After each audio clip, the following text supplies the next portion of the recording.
Hamas has downplayed optimism by the US president that a ceasefire deal with Israel is imminent.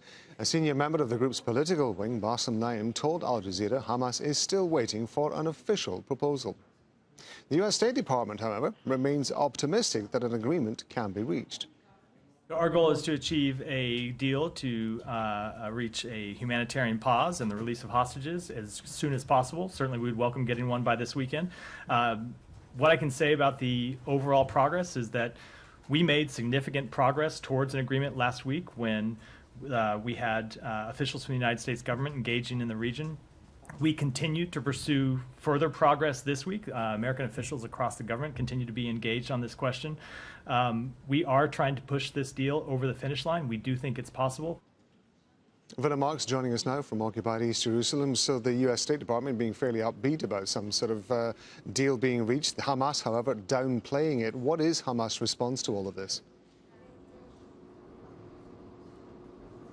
Well, Rob, I just got off the phone with Dr. Naim again in Istanbul, telling me that there is still no formal proposal on the table around a deal.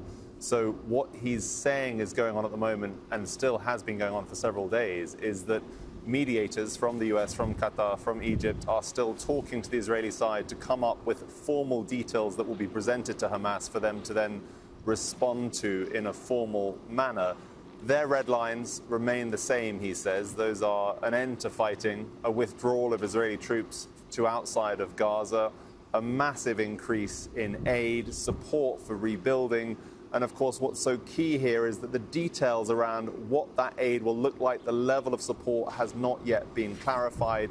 Another element of any deal will be a swap of prisoners. We've got at least 40 captives inside Gaza from the Israeli side that would be released under any deal, potentially. Those are women, children, older men, and those with medical conditions.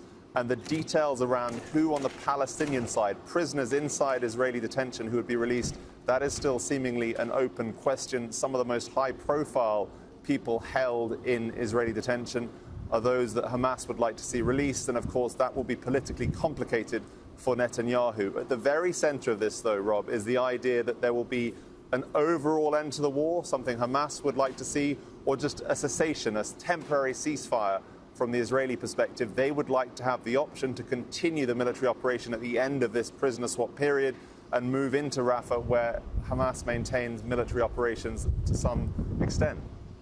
Willem, thank you very much indeed. Willem Marx talking to us from occupied East Jerusalem.